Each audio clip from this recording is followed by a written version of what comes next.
Voilà, donc j'ai le plaisir, le bonheur, l'honneur, l'avantage de me trouver ici avec vous cette semaine. Je suis très content. Alors, pour la petite histoire, donc dimanche, je voyage Be'ezrat Hashem en France, et le Shabbat, l'Akba Omer, et le Shabbat suivant, Torah Box m'envoie où, Rav? À Madrid. Quand j'ai entendu ça, j'ai blémi, j'ai eu la chair de poule à Madrid. On n'a pas le droit d'aller en Espagne. Il y a un harem. Ah bon? Comment? Vous savez pas? Vous qui êtes ici, vous savez qu'il y a un harem de pas aller en Espagne? Incroyable. Ce manque de culture me... Alors j'ai dit, ah bon? On n'a pas le droit. Donc je suis allé ce matin chez Rav Bergman, Chita, le rejoint de Rachar. J'ai Rav, voilà, Torah Box m'envoie en Espagne. On peut y aller ou on ne peut pas y aller? Il m'a dit, c'est pas clair, il y a un harem, mais dans certaines villes, oui, certaines villes, pas. Ça a été enlevé, pas enlevé. Écoute, il faut que tu t'adresses à un Toledano. Les Toledano, ils ont une... Harem, c'est un anathème à cause de l'inquisition que les Espagnols, Marchemam, sous la reine Isabelle la catholique et son mari impie, Ferdinand. Ils ont tué, massacré, c'est tout, c'est l'époque des marins, c'est tout, une horreur. Moi, j'ai grandi sur cette culture de l'Inquisition. Moi, jusqu'à présent, je vois une église, je vois un curé, je vois une bonne sœur, jusqu'à présent. Incroyable. Donc, les haramim de cette époque ont décidé qu'on ne va plus en Espagne. Comme un peu la Torah a dit, vous ne retournez pas en Égypte. Alors, comment ça se fait qu'il y en a qui vont en Égypte quand même? Certains disent parce que la Torah dit, sur le derrière, vous n'emprunterez pas le chemin par lequel vous êtes sorti d'Égypte, on ne peut pas emprunter le même chemin. Mais si quelqu'un va en Égypte de l'autre côté, il peut y aller. D'ailleurs, moi, une fois, j'étais chez le Rav Rothenberg, vous savez, j'étais très proche de Rothenberg et tout. Il faudrait qu'un jour j'écrive un livre. En tout cas, une fois, ça me revient maintenant à l'esprit, une jeune fille est venue, c'est moi qui ouvrais la porte, tout. Oui, mademoiselle, je viens faire Atarat Nedarim. Vous savez ce que c'est Atarat Nedarim? Mais bien, d'accord, je rentre. Voilà, Rav, la jeune fille voudrait faire Atarat Nedarim. Oui, mademoiselle, quel est votre vœu? J'ai fait le vœu de jamais aller en Allemagne. Maintenant, qu'on leur a dit, mais c'est un vœu très louable. Pourquoi voulez-vous défaire de ce vœu? Parce qu'à cause de mes études, je dois aller. Non, je ne peux pas aller. Mais comment j'insiste? On leur a mal fait sortir à ce moment-là. Et il lui a parlé peut-être un quart d'heure, je ne sais pas ce qu'il lui a dit, elle est sortie en pleurs, en tout cas. Peut-être le Rav lui a raconté qu'on lui a tué sa femme, ses 4 enfants, en tout cas, le Rav ne l'a pas délié de son vœu. C'est-à-dire, il n'y a pas eu un Bedjin qui a fait un harem de ne pas retourner en Allemagne, mais si quelqu'un, un juif, ressentit très fort ça, il dit, moi, je ne vais jamais en Allemagne, alors. Eh bien, le Rav lui a dit, c'est un vœu très louable, mademoiselle. C'est beau, c'est pas beau, ça, Rav? Vous êtes déjà allé en Allemagne, vous? Ben non, c'est pas notre genre. Eh bien, à l'époque, pour l'Espagne, ils ont fait ce harem. Donc, le Rav Bergman m'a dit, écoutez, je ne sais pas et tout, il faudrait que tu appelles un des Toledano. Eux, ils ont une massorette. J'ai un élève qui s'appelle Moshe Aaron Toledano. Il m'a dit, écoutez, moi je ne peux pas vous dire, je vais demander à mon père. Après, il m'a dit, écoutez, le mieux, appelez Rav Michael Toledano. C'est un gadol, Rav Michael Toledano, de la famille de... Il m'a donné son numéro. Je lui ai dit, voilà, je croyais qu'il parlait en français. Non. Voilà. Je croyais aussi qu'il me connaissait. Non. Donc, 2 déceptions. J'ai dit, oui, bonjour, Eliaouison. Je ne connais pas. Rav, il me dit, de quoi tu parles? Tu parles pas hébreu? Ah oui, moi, excusez-moi. Bon.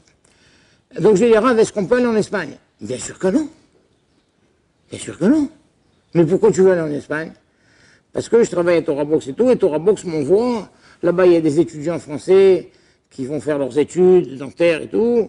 Et ils sont seuls et tout. Il faut aller. Ah, ça c'est différent, elle m'a dit. Ça c'est différent. Va, il faut leur porter la Torah, mes zaké, l'air les shalom, les choses les shalom, balani, balabala. Voilà, donc j'ai retenu que si quelqu'un, il veut aller passer des vacances en Espagne, non, il y a un harem, on ne peut pas aller en Espagne. Tu vas pour être mes zaké d'Arabie. Alors maintenant, mon problème, c'est que dimanche, le retour, le vol du dimanche, il est dimanche soir. Donc qu'est-ce que je vais faire la matinée du dimanche? Moi, je me suis dit, ben, je vais flâner dans les rues. Ah ben non non. Alors ils m'ont dit à Torabok, demande-lui. J'y vais pour Zikoui Rabim, mais après, je peux prolonger quelques jours pour les vacances. En tout cas, voilà, retenez, nous les Juifs, nous avons la mémoire courte. En vrai, un Juif ne devrait jamais aller en Allemagne. Un Juif ne doit pas aller en Espagne. Hein? Si maintenant, Zikoui Rabim, c'est autre chose. C'est beau, c'est pas beau. Voilà, je vous ai raconté ça. Ça m'a dit grave, non? Voilà. Donc vous annulez vos projets de vacances pour cet été en Espagne. Voilà. Et bien, maître, c'est le cœur lourd que j'y vais, parce que moi, on me dit l'Espagne et tout, je tremble. Je fais des cauchemars. J'ai lu tellement de livres sur la méchanceté, sur les trahisons, sur les pauvres marins qui ont été massacrés, et tout. Une horreur. Voilà. En tout cas, voici mes chers amis. Maintenant, vous savez qu'il y a un auteur qui a dit « Si certaines choses ne font pas perdre la raison à un individu, c'est qu'il en a guère à perdre. » Eh bien, cette phrase, tu peux le répéter? Si certaines choses ne font pas perdre la raison à un individu, c'est qu'il en a guère à perdre. Le gars dit, bah, avec ce qui m'arrive, il y a de quoi perdre la raison. Ah, moi, je perds la raison, ce qui m'arrive. L'autre, tu dis, non, je vois pas pourquoi. Bah. Ah bon, alors c'est que t'as déjà plus de raison. Si certaines choses ne font pas perdre la raison à l'individu, c'est quand même...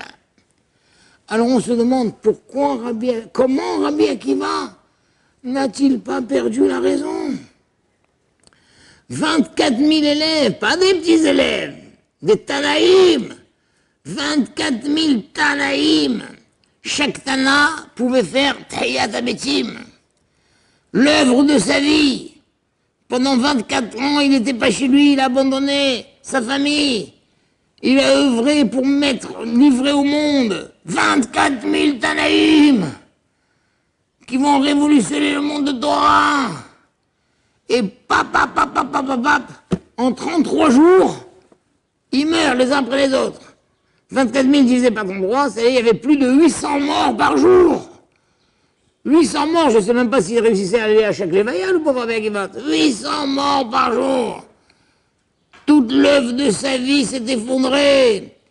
Comme quelqu'un qui a monté un immeuble, et puis, bah, le tour jumelle, l'avion, il vient, bah, s'écroule. Ah, il y a de quoi perdre la raison.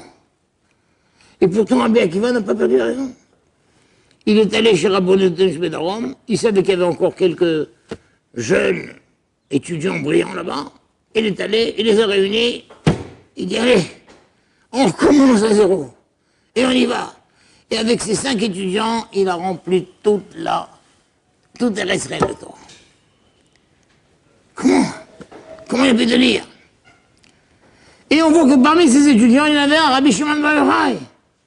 13 ans, enfui, les Romains le cherchent, le tuent, ils trouvent une caverne, ils creusent un trou. Moi, je suis allé voir, je n'arrive pas à croire, parce qu'on la visite, la caverne. C'est un petit trou de rien du tout, je n'arrive pas à comprendre comment 2 hommes ont tenu dedans.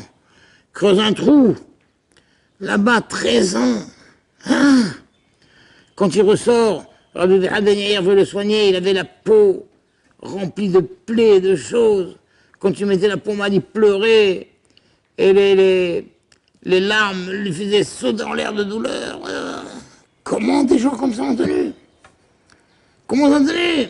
Pareil, avec les chats modernes, comment le Ponyovitch trouve, qui a perdu toute sa famille, il revient, il dit maintenant il faut reconstruire. Et il a construit Ponyovitch. Comment mon Rav, le Rav Rothenberg, il a perdu sa femme, ses 4 enfants, tout ça et tout. Il y a de quoi perdre la raison. Il arrive à Paris, il bâtit un empire de Torah. Comment? Il n'y en a pas beaucoup. La plupart perdent la raison. La plupart s'effondrent. Mais comment peut-il exister des individus qui ne perdent pas la raison? Alors je me suis dit, tiens, j'ai envie de chercher un petit peu, qu'est-ce qu'on connaît de Rabbi Akiva? Et je n'ai pas cherché, de mémoire, qu'est-ce qu'on connaît? Qu'est-ce qu'on connaît de Rabbi Akiva? On connaît de Rabbi Akiva l'histoire célèbre où il arrivait dans une ville, on ne lui donne pas l'accès d'aller. Bon. Alors il dit, bah, je vais passer la nuit en dehors. Il s'installe. Il avait avec lui un quoi?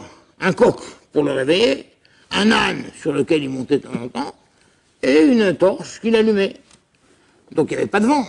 Bien sûr, s'il y a du vent, on n'allume pas. Il allumait cette torche. En train d'étudier. Tout d'un coup, un vent vient, pion! Éteint la torche. Il la rallume pas. La rallume là. Si le vent, il n'aurait pas allumé. Donc c'était une nuit calme, sans vent. Il y a eu un coup de vent. Bon, bah, rallume là. Non, il rallume pas. Le renard, il vient, hop, il mange le coq. Le lion, il vient, il mange l'âne. Et à ce moment-là, viennent les brigands, et tout, ils saccagent la ville et tout, et il est sauvé. Mais comment il a réagi devant toutes ces choses-là, Rabbi Akiva? Qu'est-ce qu'on connaît de Rabbi Akiva encore? On connaît le fameux épisode où, avant d'aller à la yeshiva, après qu'il a dit à sa femme qu'il veut à la yeshiva, il ne voulait plus après. Il dormait au fond du jardin, dans une cabane, sur la paille et tout. Et à un moment, il n'y avait même plus de quoi manger tout. Va à la yeshiva, non, mais par mon âge. Bon, il est parti travailler. Il est parti travailler 3 ans.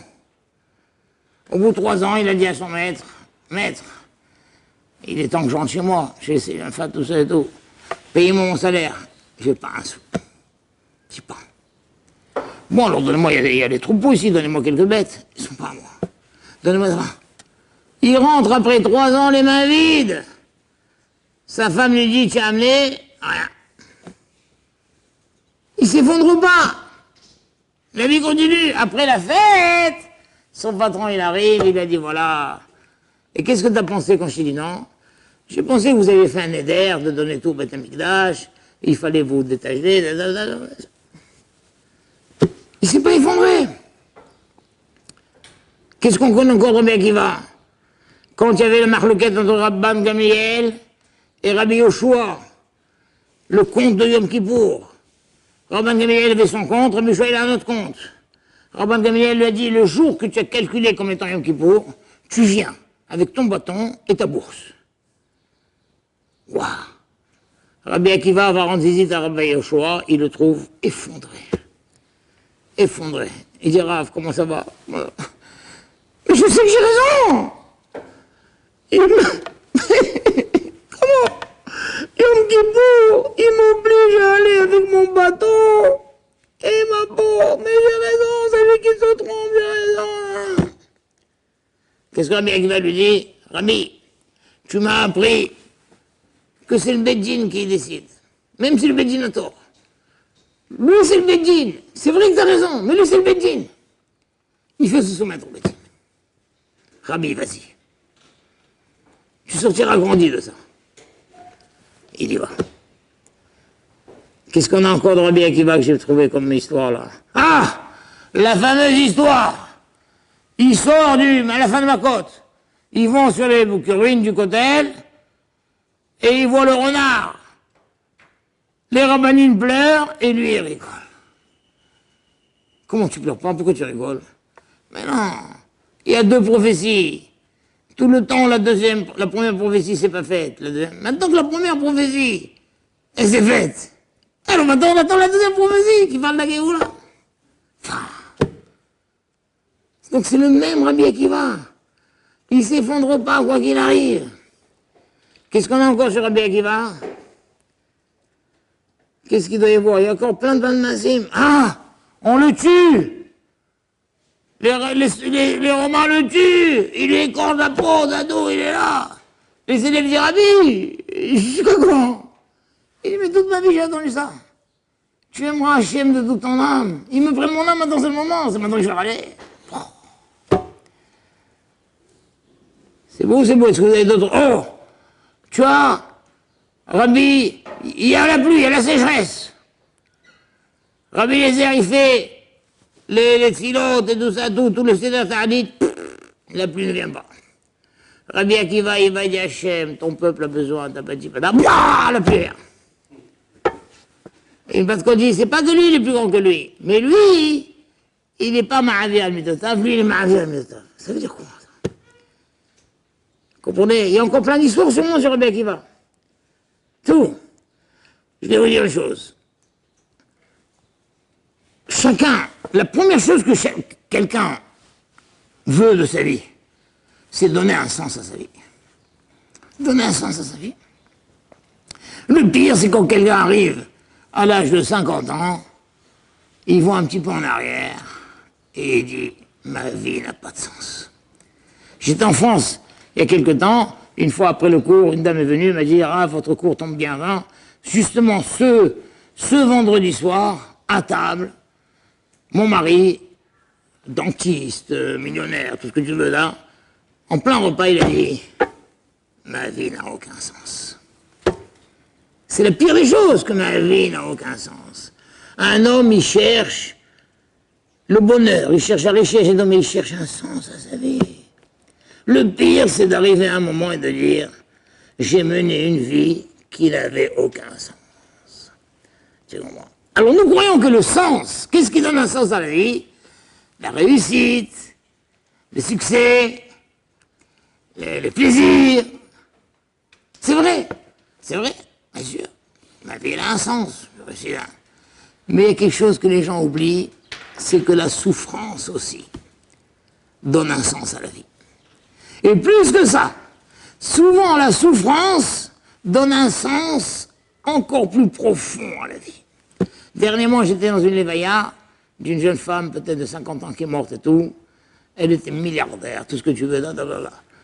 Quelque temps avant de mourir, elle a dit « je suis reconnaissante à mon destin de m'avoir donné ce coup-là. Avant, j'étais une femme choyée, gâtée, superficielle.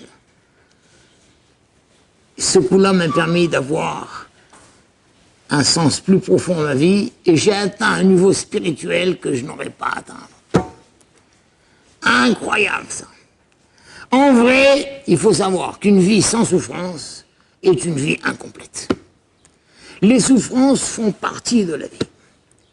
Et grâce aux souffrances, tu peux atteindre un niveau spirituel que sans les souffrances, tu ne peux pas atteindre. Rabbi Akiva, c'était tout à fait ça.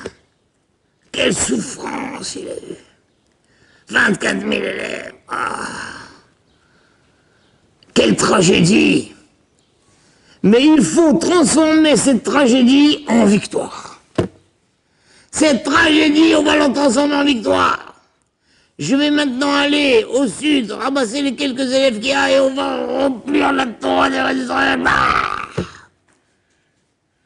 Voilà. Le Pognon Vicherou, le Rav Denberg, c'est des gens qui ont su qu'on peut transformer une tragédie en victoire. On peut transformer une souffrance en projet, une réalisation incroyable. Je pense que c'est fort. Rabbi Shimon Bar Yochai, il a dit à Rabbi bin Hazan Yair, malheur à moi de te voir dans cet état. Bonheur à moi que tu me vois dans cet état. Parce que si tu ne m'avais pas vu dans cet état, tu ne m'aurais pas trouvé dans cet état.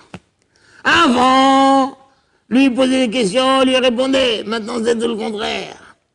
Donc Rabbi Shimon Bar Yochai, il a compris que maintenant on le met là, c'est une occasion de s'élever plus que ce qu'il était avant.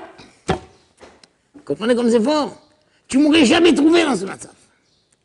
Mais il faut savoir, c'est une donnée, on n'ose pas en parler aujourd'hui, les gens ils sont tellement fragiles, ils veulent que du bonheur, que du plaisir, que des trucs. Il faut savoir que la souffrance fait partie de la vie. Et le défi, c'est d'assumer sa souffrance, de s'élever au-dessus de sa souffrance. Il y en a un qui a dit, la seule chose que je redoute, c'est de ne pas être digne de mes souffrances. De ne pas être digne de mes souffrances. Il y avait un, il est venu chez Rav Shach. Il a perdu sa femme, il était inconsolable. Inconsolable, il veut pas manger, il veut mourir, rien du tout. Les enfants étaient très inquiets, ils sont allés voir Rav Shach. Ah, notre père est inconsolable. amenez-le-moi. Rav Shach lui a dit, je vous comprends, moi aussi j'ai perdu ma femme. Je sais que c'est dur et tout. Venez, vous voulez qu'on passe des Shabbatot ensemble, des fois, non, rien du tout. Et alors, à un moment, Rav Shach, il a eu un éclair de génie. Il lui a dit, dites-moi, dans un couple, il y a toujours un qui meurt avant l'autre. Si c'était le contraire, si c'était vous qui étiez mort et elle vivant, comment elle aurait supporté? Ah, jamais! Elle n'aurait pas pu supporter! Ah non, elle n'aurait pas supporté! Voilà. Donc Rav Shach dit, dans un certain sens, vous lui avez évité cette souffrance. Maintenant, c'est vous qui souffrez. Mais vous lui avez épargné à elle d'avoir cette souffrance. Donc votre souffrance, elle a un sens.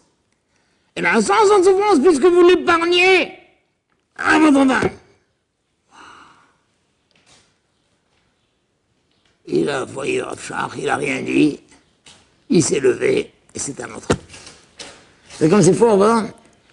Ça fait partie de la vie de savoir donner un sens à ma vie, non seulement à travers ma réussite, mais à travers mes échecs. Cet échec, je dois le transformer en victoire.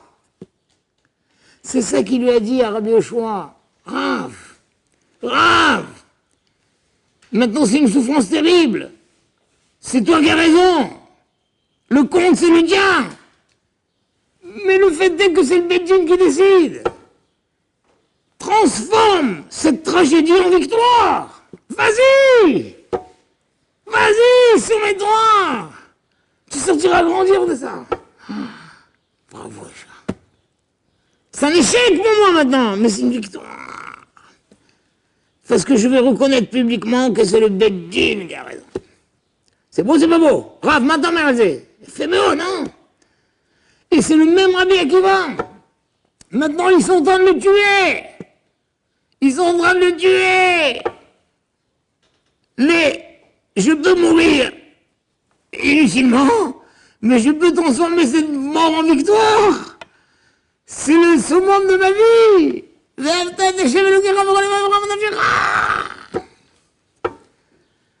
Alors, je vois bien, il y en a quelques-uns qui disent, mais c'est un fou ce type-là, c'est un maso. C'est un maso, fais-moi mal, hein. C'est un maso, non. C'est quoi le masochiste? C'est celui qui veut souffrir pour souffrir. Il veut souffrir pour souffrir. Il allume une flamme, il se brûle la main. J'adore. Ça, c'est un maso, c'est un timbré. Tu comprends?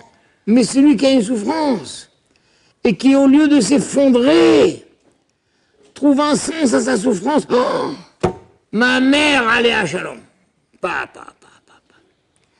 Comme toutes les mères juives, je suis sûr. Moi, j'aimais mon frère, à la Shalom, Yaakov, Richard. Il a quitté très tôt la Tunisie.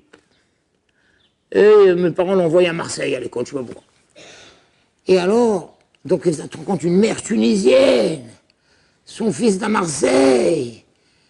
Et je sais pas pourquoi, après nous, on est venu à Paris, je ne me rappelle plus. Je crois que c'était quand on était à Paris, mais lui, il était à Marseille. Ouah, c'est dur, il n'y a pas de portable à l'époque, rien du tout. Eh bien, chaque fois que dans sa cuisine, elle se coupait, ou elle se brûlait, une fois, l'huile, lui, elle faisait les briques, l'huile, elle a giclé, elle s'est brûlée d'eau. Elle était contente. Comment? Elle était persuadée que sa souffrance protégeait son fils Richard. Elle disait en arabe une phrase, pour moi, elle pas sur Richard. Tu comprends? Maman, t'as pas mal? Non. Et c'est plus fort encore. Quand tu trouves un sens à ta souffrance, la souffrance te fait plus mal. C'est plus mal. Incroyable. Elle était persuadée que toutes les souffrances qu'elle recevait protégeaient ses enfants. Notamment Richard qui est à Marseille, mais même nous tous. Même nous tous. C'est beau, c'est pas beau ça. On lui dit,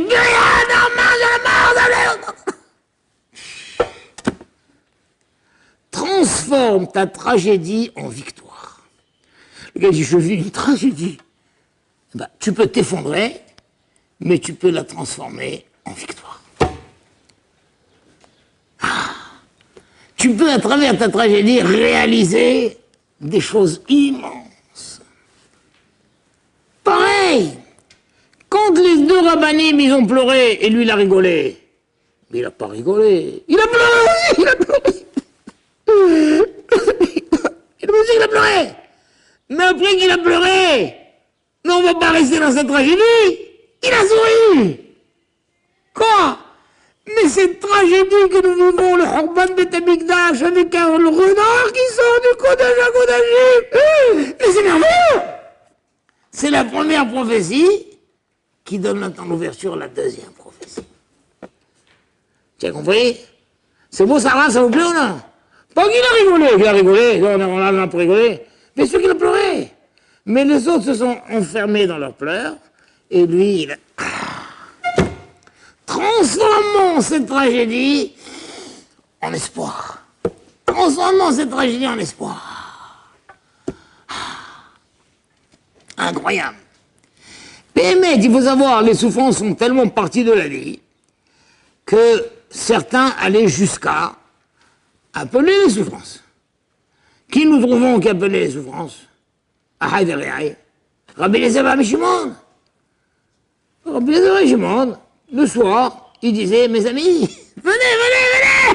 Hop là! Et son corps se transformait avec des plaies, des boutons purulents, pleins de sang, pleins de pus qui faisaient mal. Et sa pauvre femme passait la nuit à lui changer les pansements et les bandages et tout ça et tout. Le matin, il leur disait, partez maintenant. J'ai besoin d'étudier, partez. Le soir, mes amis, venez! Et un jour, elle a entendu, quoi? C'est lui qui les appelle. Et moi, je passe ma nuit à lui changer. Non, ça va pas, hop! Elle a quitté, elle a retourné chez ses parents et tout. Après, les enfants sont allés chercher, c'est pas comme ça. Ça veut dire, il y a des niveaux. Le niveau sublime, c'est d'attirer les souffrances. Je les veux. Ces souffrances me permettent d'atteindre un niveau que je ne veux pas atteindre. Mais la halakha n'est pas comme ça. Quelle est la halakha? Quelle est la halakha arabe? L'ohed, velo sraran. Non. On n'a pas le droit d'être. Pourquoi? Parce que qui te dit que tu peux résister? Non. On ne peut pas. Un homme ne peut pas s'attirer sur les souffrances. On dit l'ohed, velo sraran. Comme quand on voit l'abeille qui vient, abeille, écarte-toi. Je ne veux ni ton miel, ni ton dard. Non, non, non. L'ohen velo sraran. Donc il ne faut pas attirer les souffrances. Mais si quelqu'un a eu une souffrance, Rav Bergman, dont je vous ai parlé tout à l'heure, cite souvent son père qui disait, il ne faut pas attirer les souffrances. Mais si quelqu'un a eu une souffrance, et qu'il a assumé cette souffrance, qu'il ne la vende pour rien au monde. Qu'il ne la vende pour rien au monde. Comme il y a un proverbe qui dit, ce que tu as vécu, personne ne pourra te l'enlever. Ce que tu as vécu, personne ne pourra te l'enlever.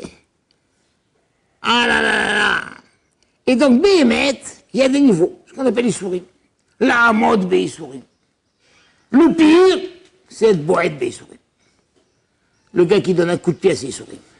J'en veux pas de ces souffrances, c'est du n'importe quoi! Alors, tu parles!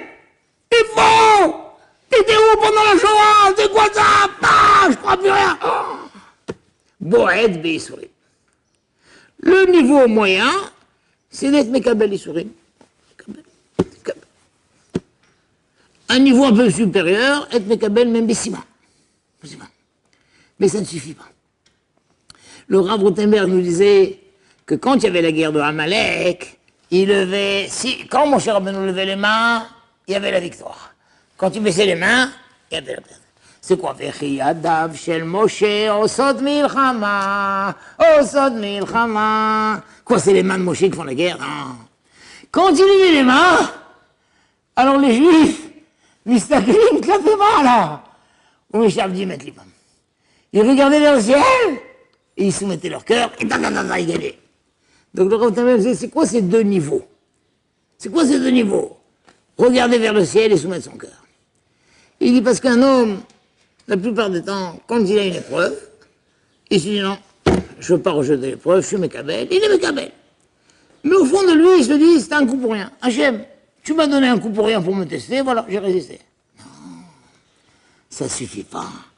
Il faut être mistaquel, clapémala. Vois en haut. Cette épreuve, c'était pas un coup pour rien. Elle était dans ton parcours de vie.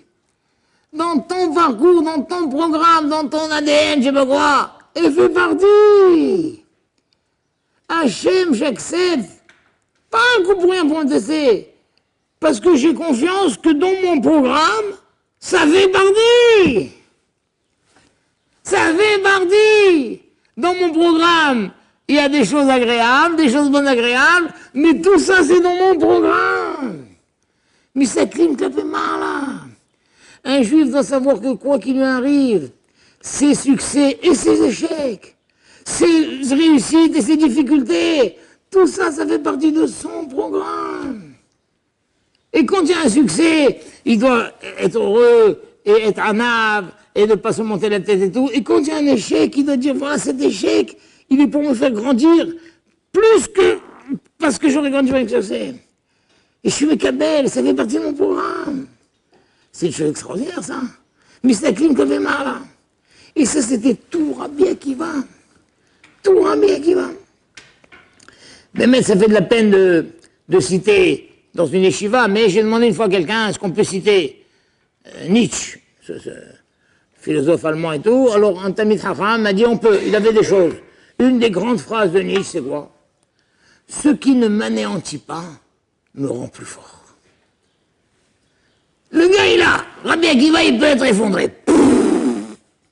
Et c'est fini. Plus de Rabbi Akiva, j'irai dans la tombe, suivre mes élèves. Mais s'il n'est pas anéanti, il ressort plus fort. Rabbi Akiva, il est sorti plus fort, d'où on voit, puisqu'avec 5 élèves, il a rempli toutes les règles d'Israël de Torah. On n'a pas dit qu'avec les 24 000 élèves, il avait rempli toutes les règles d'Israël de Torah. Avec 5, avec les 24 000, ça reste encore un rave local. Un grand Rosh Yeshiva avec 24 000. Avec 5, il a rempli toutes les règles d'Israël. Ce qui ne m'anéantit pas me rend plus fort. Bémet, comment doit faire quelqu'un pour ne pas être anéanti? Pour ne pas être anéanti. Il y a des problèmes là-dedans. Il y a une autre phrase de Nietzsche aussi. Celui qui a un pourquoi peut vivre avec n'importe quel comment. J'ai vu ça dans le livre de Victor Frankel, si vous avez l'occasion, un livre merveilleux. Il cite très souvent ça. Celui qui a un pourquoi peut vivre avec n'importe quel comment. Il a un pourquoi. Rabbi Akiva, il a un pourquoi. Il veut remplir la Torah d'Eretz Israël. Mais comment? Peu importe comment. Ma mère, elle a un pourquoi. Elle vit pour ses enfants. Mais comment tu résistes à tes brûlures? N'importe.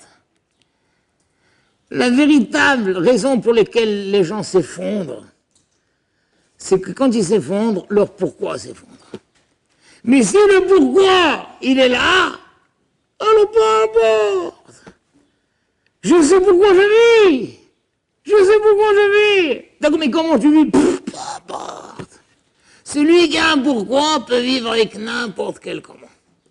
Nous sommes une génération, les gens n'ont plus de pourquoi. Ils ne savent plus pourquoi ils vivent. MyPhone, ça iPhone.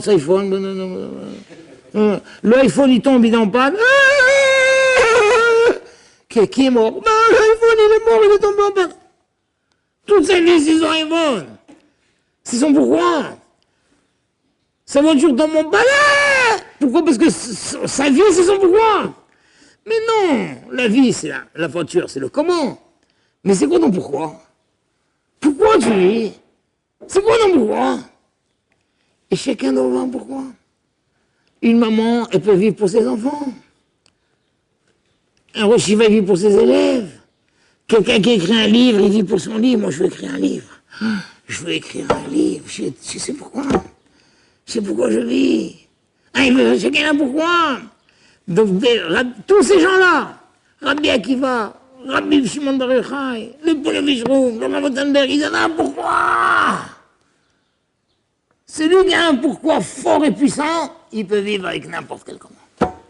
Et comme c'est beau ça, voilà ça qu'on apprend. Et avec ça, on comprend comment ça se fait qu'Hachem nous a gâché la fête. Il a gâché la fête. Le Homer, Ramban te dit, c'est un super Chol HaMoed. Le plus grand Chol Hamoed de l'histoire, de Pessah à Shavuot. Que c'est beau. La fête, il nous l'a gâché. Omer, le deuil, on n'écoute pas de musique, d'ado. Hachem, tu n'avais pas un autre moyen de nous gâcher. Fais ça pendant les 3 semaines, pourquoi maintenant? Non, parce que cette grande période Omer, c'est de se préparer à Matan Torah. Se préparer à Matan Torah, c'est grandiose. Matan Torah, merveilleux. Hachem dit attention. Il y a un élément que vous devez savoir. Dans votre préparation, c'est prévu aussi un nombre de Yissourines, un nombre de Sarot. Soyez prêts à assumer votre Sarot. Cette préparation, elle inclut ça. Elle inclut ça tellement importante que pendant 33 jours, vous êtes là. À partir de la journée, la fête recommence. Comprenez? Donc c'est pas un hasard que ça fait partie de la préparation. Un type qui se prépare, comme pareil, tu vois, un gars qui se marie, il y a les cours de trucs, en Shalom Bayit, attends, maintenant tu es content, vous êtes heureux, mais sachez que la vie n'est pas rose tous les jours. Un jour tu te diras, mais qu'est-ce que j'ai fait de marier avec celle-là? Une folle talent, c'est quoi? Oh là là. Elle va dire, mais c'est qui ce type? Sachez que vous aurez des coups durs. Si vous allez vous effondrer à la première crise, et qu'on n'a pas encore terminé de payer le mariage, on est déjà au divorce, sachez que vous devez affronter. Hachem, dans cette belle période de Chol Hamoed, il nous a donné ça pour qu'on soit conscient et qu'on assume avec dignité les difficultés et que ces difficultés donnent un sens plus profond à notre vie et qu'on atteigne un niveau spirituel qu'on n'aurait pas atteint sans ça. Comme Rabbi Shimon Bar Yochai l'a dit à Rabbi Pinchas Ben Yair. Voilà, Bezat Hashem.